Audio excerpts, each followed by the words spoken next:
एक बार एक लड़का अपने स्कूल की फीस भरने के लिए एक दरवाजे से दूसरे दरवाजे तक कुछ सामान बेचा करता था। एक दिन उसका कोई सामान नहीं बिका और उसे बड़े जोर से भूख भी लग रही थी। उसने तय किया कि अब वह जिस भी दरवाजे पर जाएगा उसे खाना मांग लेगा। पहला दरवाज़ा खटखटाते ही एक लड़की ने दरवाज़ा खोला, जिसे देखकर वह घबरा गया और बजाय खाने के उसने पानी का एक गिलास मांगा। लड़की ने भांप लिया था कि वह भूखा है, इसलिए वह एक बड़ा गिलास दूध का ले आई। लड़के ने धीरे धीरे दूध पी लिया। कितने पैसे दूं? लड़के ने पूछा। पैसे किस बात के?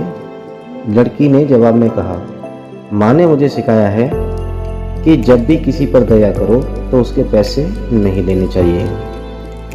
तो फिर मैं आपको दिल से धन्यवाद देता हूँ। जैसे ही उस लड़के ने वह घर छोड़ा, उसे न शारीरिक तौर पर शक्ति मिल चुकी थी, बल्कि उसका भगवान और आदमी पर भरोसा और भी बढ़ गया था। सालों बाद वह लड़की गंभीर रूप से बीमार पड़ गई, लेकिन लोकल डॉक्टर ने उसे शहर के बड़े अस्पताल में इलाज के लिए भेज दिया। विशेषज्ञ डॉक्टर हॉवर्ड केली को मरीज देखने के लिए बुलाया गया। जैसे ही उसने लड़की के कशबे का नाम सुना, उसकी आंखों में चमक आ गई। वह एकदम सीट से उठा और उस लड़की के कमरे में गया।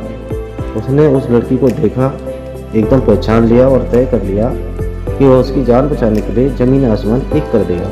उसकी मेहनत और लगन रंग लाई और उस लड़की की जान बच गई। डॉक्टर ने अस्पताल के ऑफिस में जाकर उस लड़की के इलाज का बिल लिया। उस बिल के कोने में एक नोट लिखा और उसे उस लड़की के पास भिजवा दिया। लड़की बिल का लिफाफा देखकर घबरा गई। उसे मालूम था कि वह बीमारी से तो बच गई है, लेकिन बिल की रकम जरूर उसकी जान ले लेगी। फिर भी उसने धीरे से बिल खोला, रकम को देखा और फिर अचानक उसकी नज़र बिल के कोने में पेन से लिखे नोट पर गई, जहाँ लिखा था, एक गिलास दूध द्वारा इस बिल का भुगतान किया जा चुका है। नीचे उस नेक डॉक्टर हॉवर्ड केली के हस्ताक्षर थे। खुशी और अचंभे में उस लड़की के गालों पर आंसू टपक पड़े। उसने ऊपर की ओर दोनों हाथ उठाकर कहा, हे भगवान, आपका बहुत बहुत धन्यवाद। आपका प्यार इंसानों के दिलों में और हाथों के द्वारा न जाने कहाँ कहाँ फैल चुका है। अगर आप दूसरों पर अच्छाई करोगे तो आपके साथ भी अच्छा ही होगा।